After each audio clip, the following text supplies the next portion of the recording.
Hey, it's Matt Morris. Welcome back to lesson number 3 in our 5-day series on how to go from amateur to pro in network marketing. In lesson number 1, we covered the foundational training on behavioral psychology. And then in lesson 2, we talked about finding a mentor. We talked about how to become an expert. And in today's lesson, we're going to talk about the mindset and the psychology of your prospects and what actually triggers them to take action. So we talked a bit about making sure your mindset and your belief system are where they need to be. But even when you get that right, to truly become a master in network marketing, you have to understand the psychological triggers for your prospects. So the vast majority of network marketers, they actually have no clue as to what really moves people to action. So they just shove their company's breakthrough products, their revolutionary compensation plans, and they tell their prospects how their opportunity is the greatest thing since sliced bread. Now, please hear me on this. Your prospects do not care, and they are way smarter than the hype.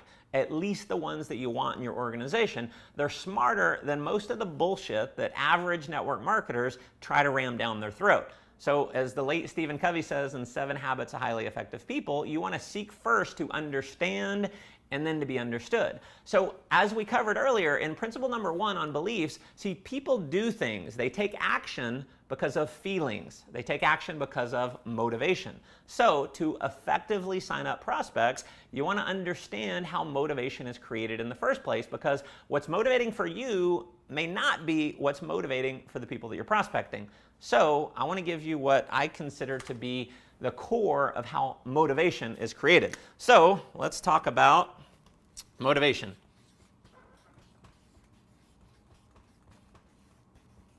Okay. Now, motivation exists when there's a gap between what people want and what people have. Okay? So this is a gap. Okay, you could call that also their pain point. And listen to me on this. Everyone, no matter how successful you think someone is, they have a pain point at some level. And here's the challenge. Now, you may be selling someone on making a ton of money because money is what motivates you, but the person you're talking to, they may value time freedom or maybe helping other people as a much higher motivating factor than money. So if you want to be a master recruiter, you want to perform what I would consider to be a gap analysis. This is essentially finding out where their gap is, what they really want. So a gap analysis. Okay? Now, one of the reasons why I've had such a high enrollment rate for years is because once I know someone's pain points, or once I know what they really want, and then I can show them how my company, my products, and my mentorship can help them achieve that goal, as you can imagine, it drastically increases the likelihood of them joining the team. So focus on finding someone's hot buttons, and you'll see what a dramatic shift it makes in your ability to close. And to really help you move towards being a master recruiter, I'm going to go a little deeper into the mind of your prospects so you can understand a bit more about the psychology of what moves them to action. So make sure you're writing these down. I'm going to flip over here. So there's 3 primary questions that your prospect has when they look at your opportunity. So write these primary questions down. Question number 1 is, does it work? Okay?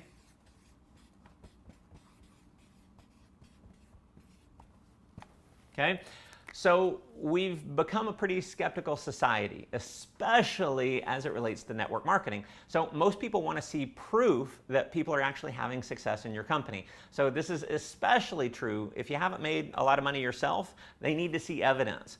So this is why most infomercials, as an example, they spend more than 1/3 of the infomercial with other people who've actually had success with the product that they're selling. So what you want to do is make sure you're armed with stories from other people in your company who have actually had a lot of success. And the more you have in your memory, the better. So personally, I have about 10 different stories that I use with my company, depending on what it is that someone does for a living. So if I have someone who, for instance, maybe they're a medical profession, or maybe someone who tells me they don't have a lot of time. Well, immediately in my mind, it just triggers it. I tell the story of my buddy David, who was a chiropractor. He was working 60 hours a week. He was making a lot of money, but he was totally time broke. So what he did, he put in about 2 hours a night after work, and within 10 months, he hit the top rank in our company, which is an average of over $500,000 a year in income. See, David knew that if he didn't carve out a few extra hours a week to create some passive income, he'd be stuck working for the rest of his life. David's now been able to sell his chiropractic clinic, he's gotten married, he has a baby, and he's been able to travel to over 20 countries around the world, all because he carved out a few hours a week to devote to his financial future. So another example, if I have someone who's a blue-collar worker, or they tell me they don't have the money, then I immediately, it triggers in my mind, I tell the story about my buddy Michael. So Michael was an unemployed construction worker. He didn't have the money either, so he used his unemployment check to get started, and 3 years later, he hit the top rank in our company. He's now able to travel all around the world. He moved from the hood in New York City to a big mansion in Florida right near the beach.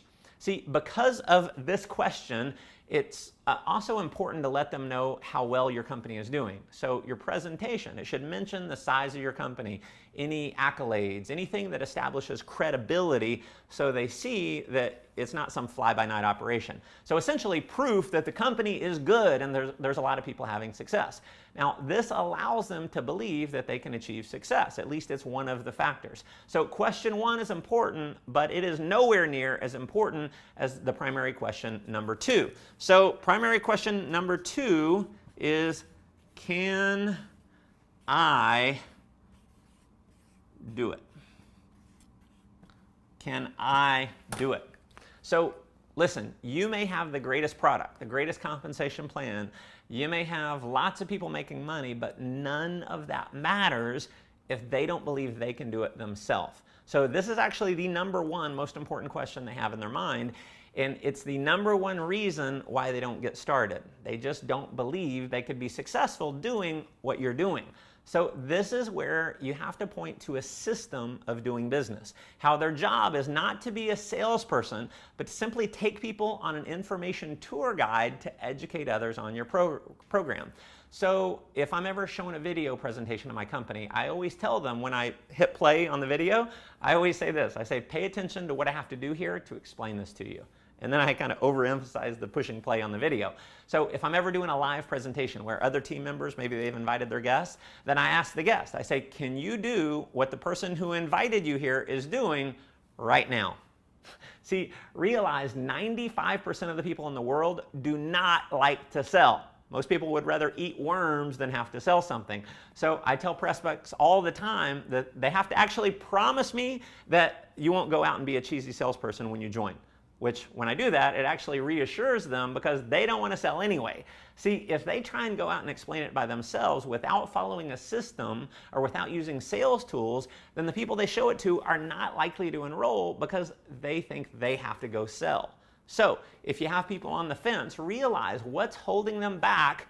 It's not the lack of time or money. It's never lack of time or money. It's always, always a lack of belief.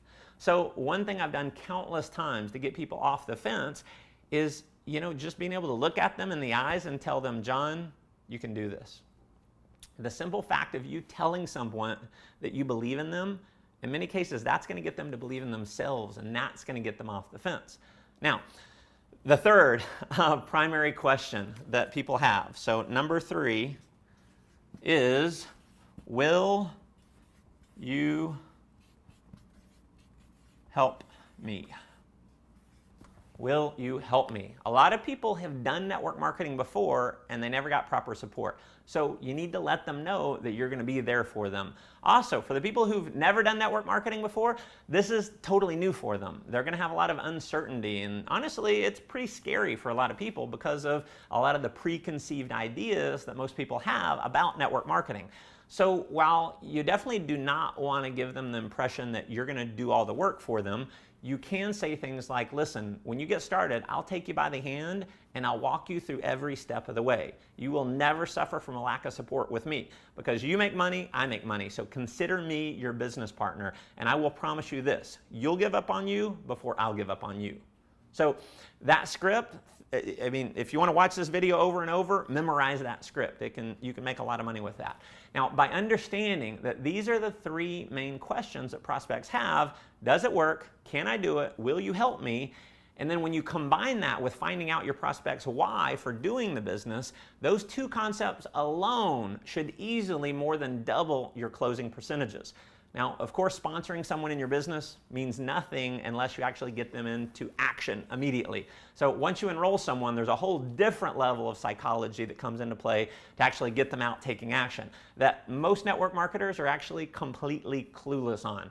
So we don't have time to go through that in detail in this series, but if you ever want to know how to create a frenzy of activity from your new members, you can definitely check out Millionaire School, where I show you my exact strategies that have actually led to hundreds of thousands of representatives on the team. So now you are well on your way to becoming a professional. And until this point, the next training lesson, it wouldn't even matter.